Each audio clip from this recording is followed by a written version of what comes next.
Seja bem-vindo à lição número 8 do tema de Isaías na lição da Escola Sabatina.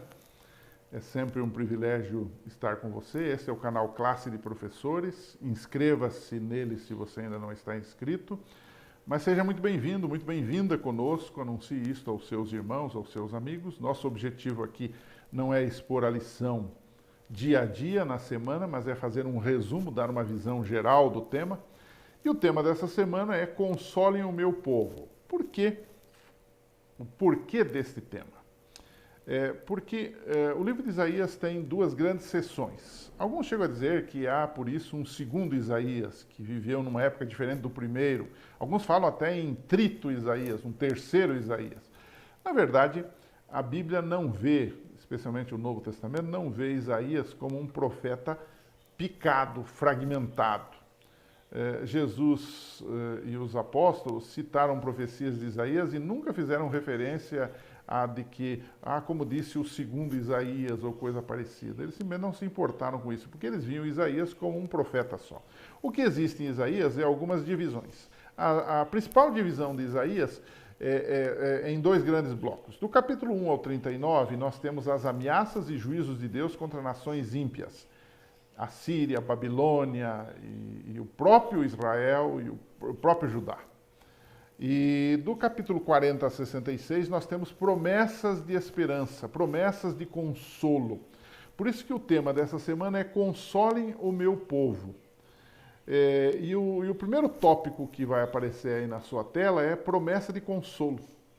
Como eu disse nos primeiros capítulos, Deus promete juízo, especialmente sobre a Síria, que era a opressora do povo de Deus, mais tarde sobre Babilônia, onde os cativos de Judá seriam levados, mas já na introdução do capítulo 40, Deus diz assim, consolai, muda o tom, muda a ênfase, consolai, consolai o meu povo, diz o vosso Deus, falai benignamente a Jerusalém e bradai-lhe que já a sua milícia é acabada, que a sua iniquidade está expiada e que já recebeu em dobro da mão do Senhor por todos os seus pecados. Isaías 40, versos 1 e 2. Então seria o fim daquele cativeiro do povo de Deus e do sofrimento também.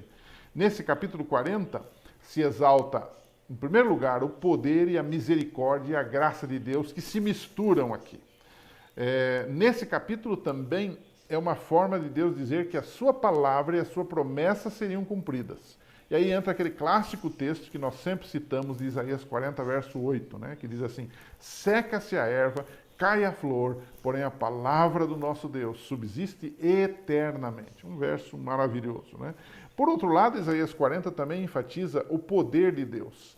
Deus como criador, Deus como artista de todas as coisas, é contrastado com o fabricante dos ídolos, que usava um pedaço de madeira, uma argila, um barro, um pedaço de ferro e fazia uma fundição e ali fazia um Deus para adorar. Um Deus falso, um Deus que, na verdade, não fazia nada pelas pessoas.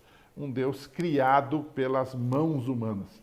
No entanto, Isaías, no capítulo 40, exalta Deus como criador de todas as coisas, em contraste com os ídolos, mostrando o seu poder. E ele diz mais, que esses ídolos, lá no capítulo 41, que é a sequência, ele diz assim, os ídolos são vaidade, as suas obras não são coisa alguma, as suas imagens de fundição são vento e confusão.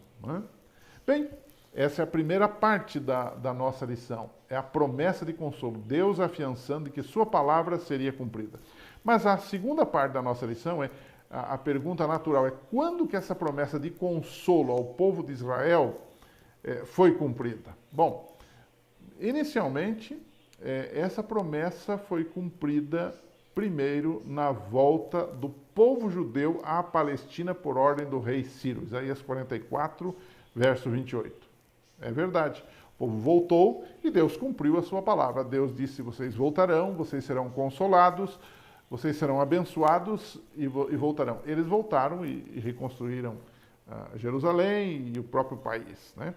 No entanto, é bom a gente frisar, nessa profecia e em outras de Isaías também, que Isaías tem o mérito de expandir.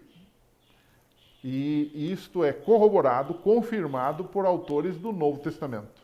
essa promessa de Isaías 40, por exemplo, tem lá dentro um elemento que só se cumpre cabalmente, totalmente, na primeira vinda de Jesus. Quando Jesus vem, então essa bênção e esse consolo verdadeiro, ele acontece. Então Isaías 40, por exemplo, no versos 3 e 4, você deve estar lembrado, fala de uma voz que clama no deserto: preparai o caminho do Senhor, endireitar no ermo a vereda do nosso Deus. Todo vale será exaltado e todo monte, todo outeiro será abatido. O que é torcido se endireitará e o que é áspero se aplainará. Em quem isto se cumpriu? Esses versos são aplicados a quem? Quando você vai para o Novo Testamento, especialmente o Evangelho de Mateus, fica claro que quem cumpre isto é João Batista, que anuncia o consolo de Deus que se concretizaria em seguida na primeira vinda de Jesus, na vinda do Messias verdadeiro. Parte dessa profecia se aplicou à restauração lá na terra, mas isso não estava completo até que viesse o que a Bíblia chama de o desejado de todas as nações, que era o próprio Jesus, para consolar o seu povo, consolar aqueles que o aceitassem. Não é? Ele fala também de proclamação, né? Fala do Evangelho, né? Essa proclamação que foi feita pelos apóstolos, de início já foi feita por Ana, né? Uma mulher, né? Lucas 2, 25 a 38. Né? Então, para a gente concluir, eu queria colocar para você algo que a gente já falou, mas que é bom repetir, porque na ênfase a gente percebe melhor as coisas. Né? Então, no capítulo 40, aparece esse contraste entre Deus e os ídolos. Né?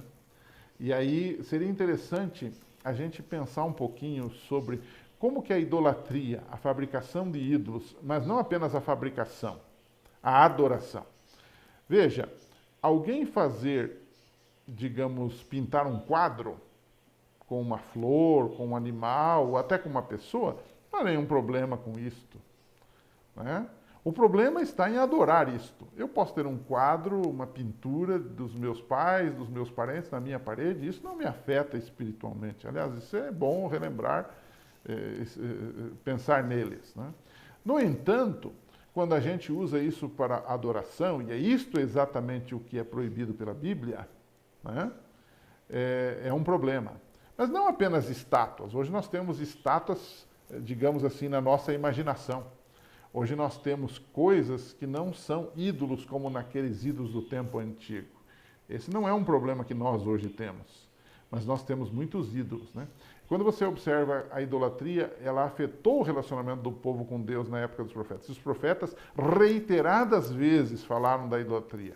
E aí podíamos fazer uma pergunta para nós hoje, que levaria o grupo a discutir. Como que a idolatria moderna nos afeta? Como? Em que coisas? Em que assuntos? Em que detalhes da nossa vida? Pensemos um pouco sobre isso. Na semana que vem, a gente se encontra aqui. Um abração a você, que Deus abençoe.